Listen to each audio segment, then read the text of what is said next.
then the house will crumble. If you build a house with a hollow foundation, it might look good, it might even hold up by itself, but the minute that you put weight into that house, the house will crumble. So if someone does an action with riyaa, with ostentation, with the intention of showing off, it might look good.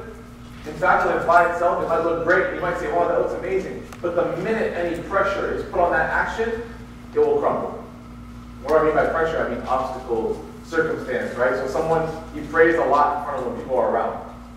But the minute he gets tired, he decides he's not going to pray with you by himself because it's been tested. The foundation's been tested by a difficulty. So the first step, if you want to get involved in community work, you really want to build and have some sort of level of community involvement, the first step is to check your intentions. Allah said he checked his intention 3 times when he did an action. Once before, once during, and once after he debriefed himself. Make sure you check your intention. We check all of our intentions, inshallah. And we ask Allah subhanahu wa ta'ala to make us amongst the sincere people. Ameen.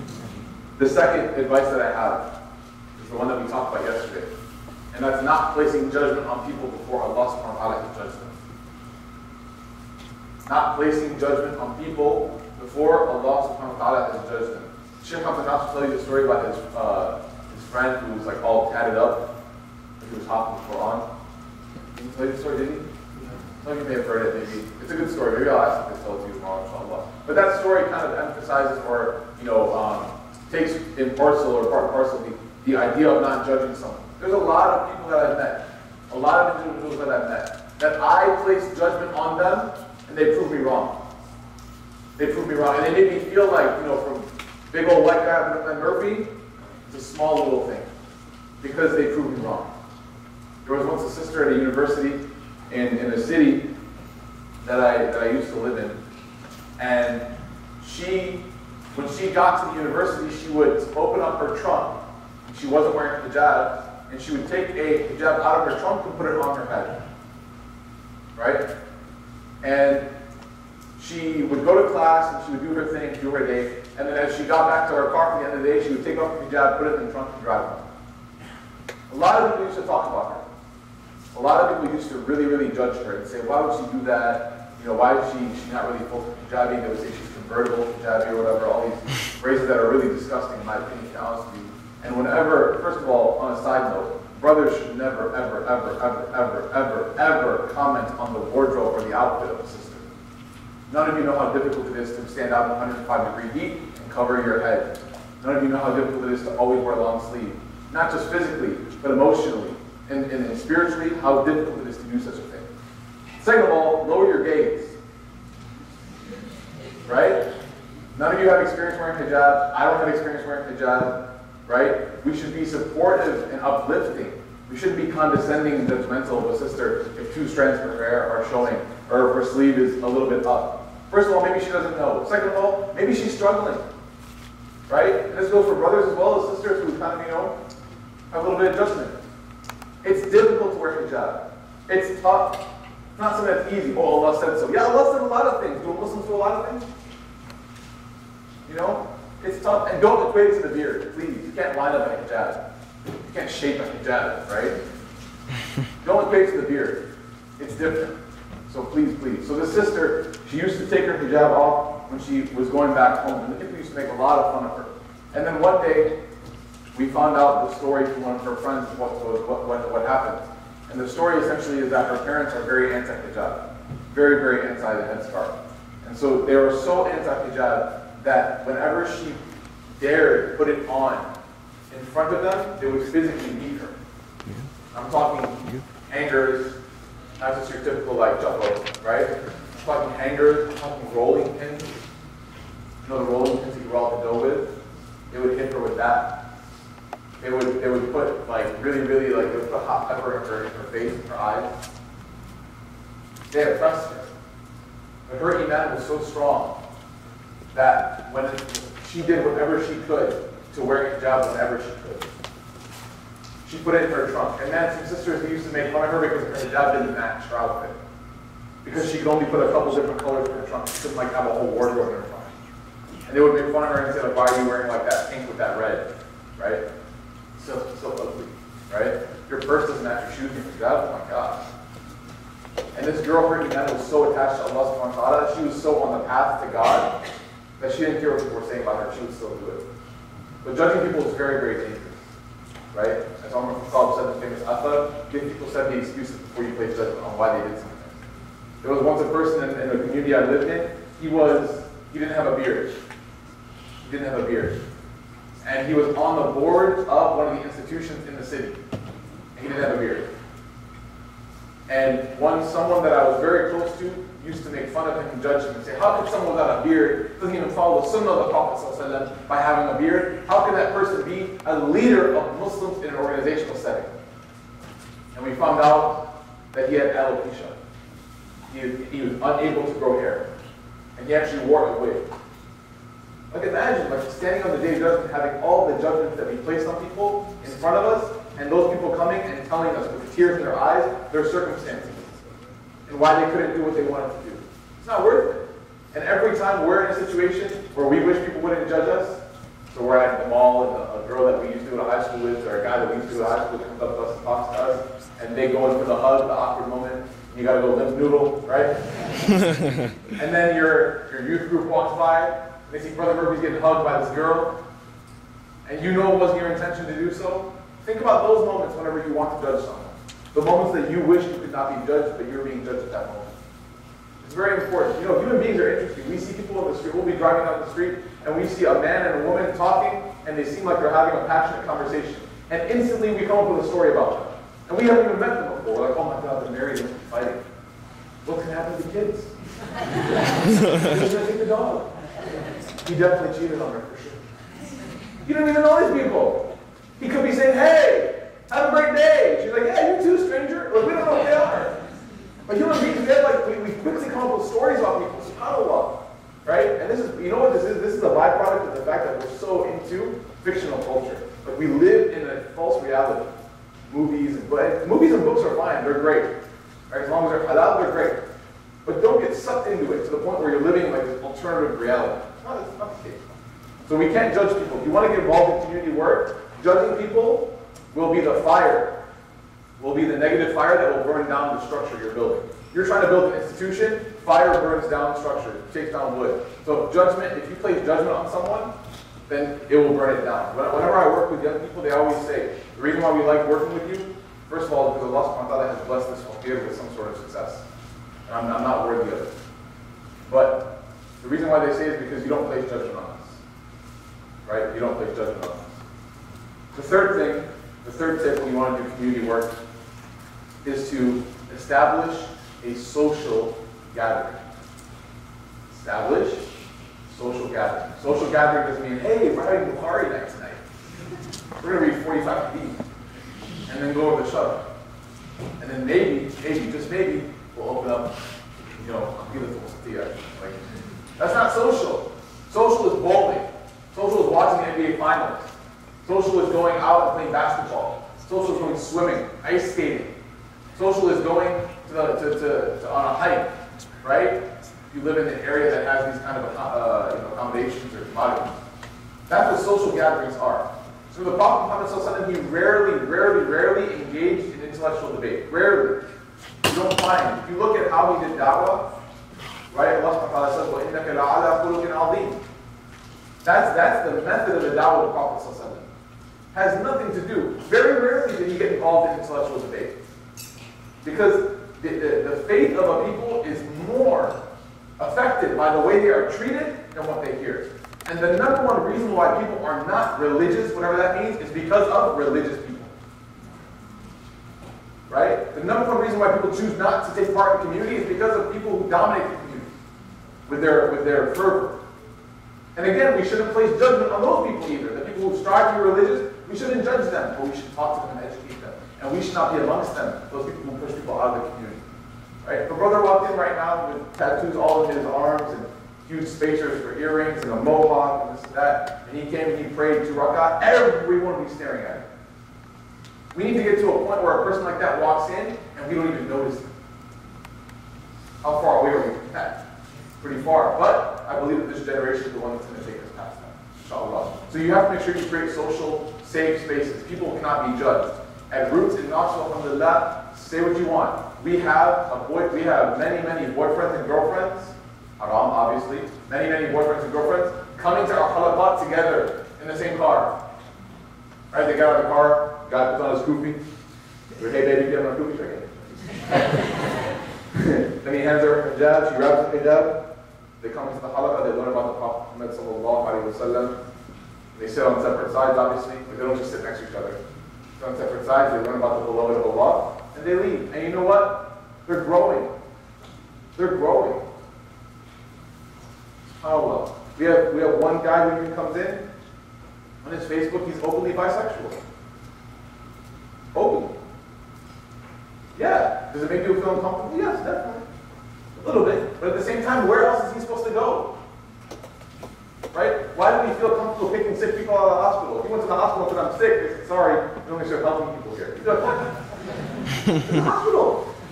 That's what the community is. It's a spiritual hospital. And people who are sick constantly come in. It's an ER, it's 24/7. Constantly coming in. And for some people, we're like, yeah, we can treat that. It's easy. But the difficult sicknesses, we're like, no. You might want to go visit the Catholic hospital for that, like, here, or just go. Just go get sick, you're a leper. Leave us. Like, that's not proper. So establish social activities and social spaces. When I moved to Knoxville, I didn't teach one halaqah for 6 months. 6 months. What did I do? I played basketball. And I'm not talking myself up. I'm really not a good youth director, honestly. I'm terrible. And I'm here right now. I'm not even there, right? They're like, where's AbdelRahman Murphy? I'm like, like, fine. Right? And I'm not even a good teacher. Like, I'm not knowledgeable at all. I know a little bit of what Sheikh Abdel-Rahman taught me, and I try to read a little bit, but I know nothing. I'm low. I'm low. You know the fifth mirror, you guys know what that is? It's the little membrane that surrounds the pit of a date. So thin that probably you didn't even notice when you ate it. That's what I am. But I didn't teach a halaqah for 6 months. I just played basketball with them. We set up a FIFA tournament. We set up NBA 2K12 tournaments. We went hiking in the mountains. We did all these things. And these kids who were with me, man, they were like addicted to stuff, and they were like, yada yada, all these things. After 6 months, right, the people who brought me to Knoxville, who wanted me to move there, some of them who were like religious, were like, we didn't hire you to babysit. We didn't hire you to play games. I was like, first of all, you didn't hire me, right? Someone else did. Second of all, you've been trying to do youth work for the past 4 years, and guess what? It's not working. The kids are still leaving. So why don't we try a different method? Okay? And we tried it, and alhamdulillah, those same kids who I didn't teach for 6 months, we have 80 teenagers in Knoxville, Tennessee, coming to our halaqahs on Sundays. 80 teenagers. And these kids are addicted to it. The point now where if I leave, like I'm gone this weekend, coming up inshallah, they text me, where are you? Why can't we do it this weekend? How did it all start? By creating social activities. Social activities are the bread and butter of any community, right? Any community. And not basketball and pizza. Be more creative. Be more creative. My little sister-in-law, she's 14. Unfortunately, she's going to become a doctor, because she has to. I don't know what I'm talking about. But, unfortunately, but she loves makeup. No, makeup in the right setting, right? Girls' parties, etc., right? In the halal setting. She recently just taught a class at Roots called Pretty Prep. She taught different, I don't even know, like different school of makeup or like but she taught like foundation, right? Also, so like she taught like how to blend and all these things for eyeshadow. And like 30 girls showed up. They all brought their mirrors. They all brought their things. They're all hanging out. And we ordered food from them. We ordered like egg rolls, like little finger foods. And they had a great time. And they prayed Maghrib in Jama'ah. Wow, right? Success. And they spent some time learning about makeup, but that's cool. You know what I'm saying? We watched movies. We watched The Dark Knight. And we had an 80 teenager gathering watching The Dark Knight talking about how the Joker was like shaitan. Like, we just, like, and they walk away from that.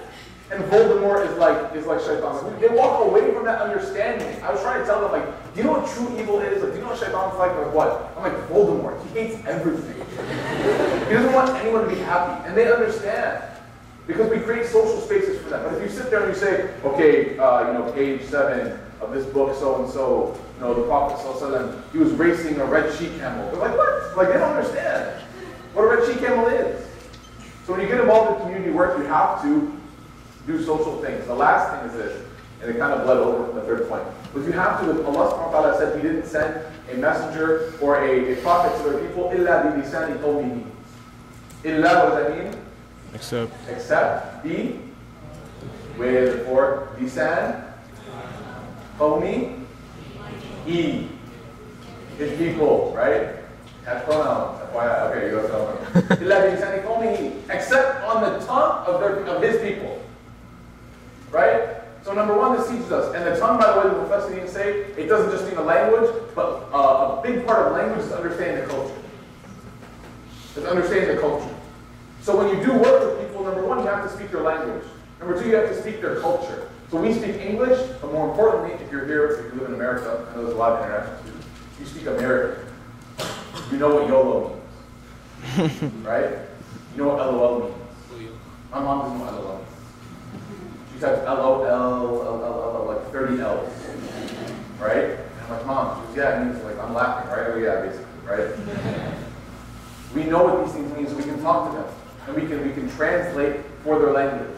So you have to be part of their language and part of their culture. You have to understand them and be able to translate what you learn here to their language. If you learn something great here from Sheikh Abdel Nasser, realize something that you might be at a level where people aren't ready to hear it. And it might not affect them the way that it affected you. You have to translate it to a point where they can understand it and appreciate it.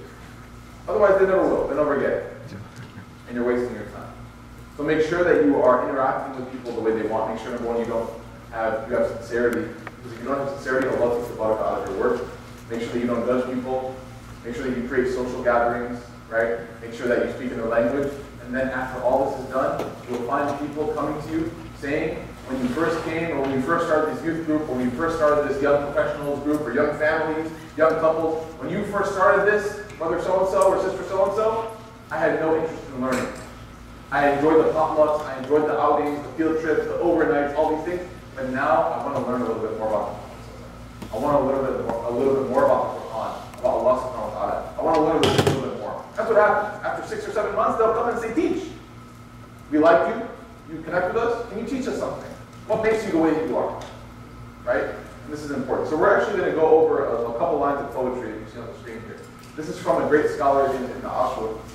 Rahimahullah, and the book is, or the poem is from Kitab al-Badi al-Tasawwuf with Hawadi al-Ta'aruf. So it's a book on Tasawwuf, which is the purification of the soul. And a lot of people get really, really weirded out when you say Tasawwuf or Sufi or whatever, this and that. But you have to realize something, is that these things are part of Islam, and there is a certain context in which they are part of Islam, and there is a certain context in which they aren't part of Islam.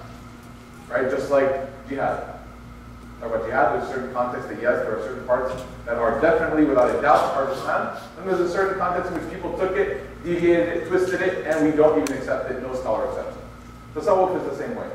Since the time of the Prophet ﷺ, the companions, the scholars, there has been no disagreement that rectifying and purifying the soul is part and parcel of this faith. The method, however, goes back to the style of the Prophet ﷺ, and that is very vast. وَالَّذِينَ جَاهَدُوا فِينَا لِنَهْدِيَنَّ لَهُمْ سُبُلَنَا. Subulana is what? Subul. Sabil, subul. Broken plural, very good. It's broken plural. Meaning what? Paths. Allah subhanahu wa ta'ala said there's many paths to Him, not one. So we can't force people on our path, right? There's a reason why the sunnah is vast. Okay, so we're going to go over, inshallah. This is some advice that Ibn Ashur is giving. Okay, you guys still read that? No, kind of. I don't know how to use this. Oh my God. Okay. So Ibn Ashur, this is only, we're going to go over 8 lines, I think, really quickly, inshallah. And this is for just pure enrichment, pure purification of our hearts as workers, as people, as slaves, as people who are on the traverse to Allah subhanahu wa ta'ala. We're on the path. This is for us. Ibn Ashur is giving advice to people. He says, wa'alam, right? Wa'alam is? What is it? It's a command, right? Wa'alam, right? Wa'alam. So he's saying no, right? بِأَنَّ أَصْلَ دِي الْآفَاتِ. He's saying that the origin, the asl, the root, right? Roots, makes sense? Okay. The root of these afflictions, or the root that causes these afflictions. He's talking about diseases of the heart. He says, know that the root of these afflictions, حُبُّ الرِّيَاسَةِ, right? وَتَرْكُ طرق الآتي. He says, is love of leadership one? وطرق الآتي. Been translated here as what? Procrastination, right? You know what طرق الآتي is? طرق means to throw something. طرق means to throw something. And ati means something that is coming to you. Right? So a deadline is approaching you, and you take it and you throw it further in front of you. So you're doing what? Procrastinating. SubhanAllah, you see how clear these people are? He could have just said procrastination, but he said no, love of leadership and taking deadlines that are approaching and tossing them further in front of you because you don't want to deal with them now. That's beautiful. And the reason why I'm doing this with you guys in Arabic, this poem, is because the foundation of your knowledge in Arabic is great, but I'm showing you what you're going to be able to do after, inshallah, you graduate and you work on this program of also studying, right? He then continues, Raqs al-Khataya, Raqs means head, Khataya means like mistakes, right? Mistakes. So he's saying the head or the fountainhead, being translated here, or like the origin of all mistakes, huwa hubbul ajila. It is, huwa doesn't mean he here, means it, right? Love and ajila. Ajila is something that is fleeting. And here he's using this as a metaphor for the world, for earth, for dunya, for this life, for hayat al-dunya. He's using this as a metaphor saying that this life is so quickly moving that he doesn't even have to say al-ajila or hiya al-hayat al-dunya. No, he says al-ajila and he stops. That's it. It's so quickly moving that he doesn't even have time to finish the description. Al-ajila, right? The love of things that are leaving you. What's the cure for fixing when someone loves things that are leaving them? That nothing, absolutely nothing is the cure except for in al-atraru lah. Yani Allah. To flee to Allah subhanahu wa ta'ala. Do you know when you get scared of something when you're a kid? How many of you have kids here? Any mothers or fathers here? We ask Allah subhanahu wa ta'ala to bless all of you. We ask Allah subhanahu wa ta'ala to use that to make you, inshallah, leaders of our community, to make your kids coolness on the eyes, especially the mothers. I mean, you know, the mothers, the bottom of their feet are the ceilings of Jannah. So we should not at all disrespect any woman or a mother at all. They are the pillars of this faith. Ummah means nation. Means mother. If you don't have a righteous ummahat, you don't have a righteous ummah. Right? It's very important. So, so you know when a kid, by the way, this is what I was going at. You know when a kid gets really scared? Usually when I'm approaching, right? Come Uncle Murphy, right? Yeah. They get scared, right? Like Sheikh Abdel-Nasser's niece was just scared, and his kids love me a lot. They call me, one kid that I met calls me White Chachu, right? He's White Chachu. I'm like, yes, racist baby. But Sheikh Abdel-Nasser's kids, they like me a lot. But kids that don't know you, right? They get scared, and when you go up to them, you approach them, they flee to their parents. They don't just run, they flee, like they drop everything. It looks like they're being pulled by their shirt, they're like running to their parents, right? This is the description that Ibn Ashur is giving when he's saying that if you want to cure yourself, you flee to Allah. When you're fleeing from something, you let go of everything. You don't weigh yourself down. When there's a fire, they tell you what? Leave your belongings. Flee from the fire. Leave your belongings. Don't grab anything that's going to weigh you down. This is the description that Ibn Ashur is giving. He says, flee to Allah. Run to Him. Don't hold on to anything in this dunya. Right? Holding on to your money or your fame or your popularity or your status or this and that. When you go to Allah, it's only going to drag you down. So he's saying, let go of it all and run to Allah subhanahu wa ta'ala. Just like a child who is scared and who wants security, runs to their parents. This is beautiful language that he's using. The only cure from loving the fleeing world is by fleeing to that which is not fleeing from you. The world is running from you. Allah subhanahu wa ta'ala is not running from you. So to cure yourself from that which leaves quickly is to run to that which is permanent and eternal. Allah subhanahu wa ta'ala. We ask Allah subhanahu wa ta'ala to make amongst those who please Him. Then we continue. And this is a very important part. Huh? Oh, okay, so that's not it.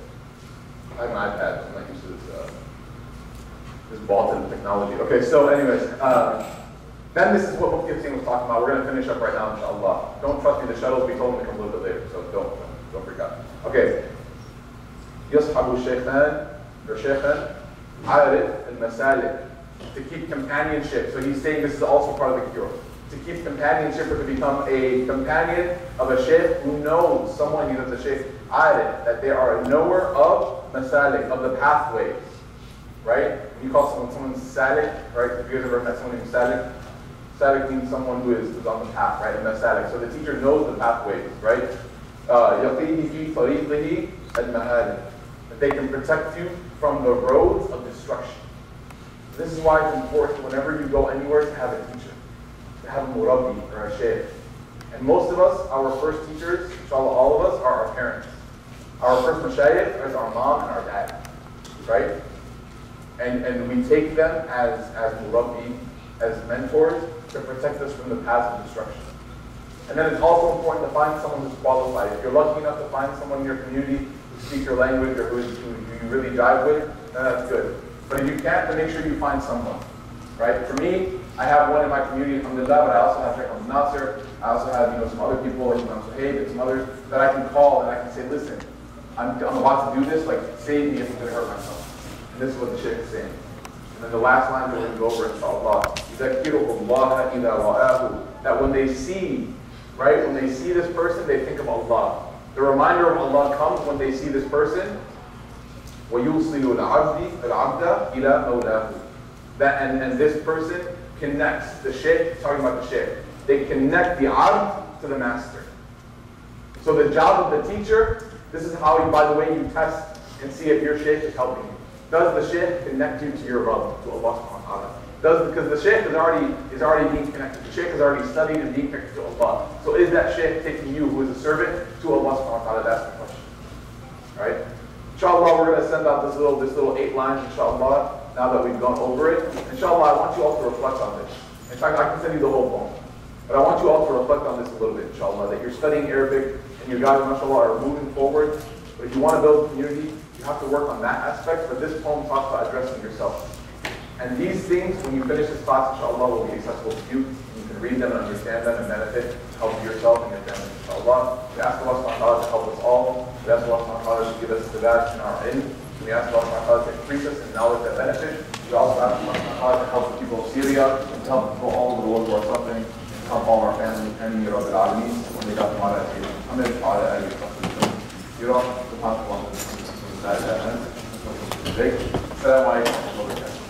Assalamu alaikum wa rahmatullahi wa barakatuh.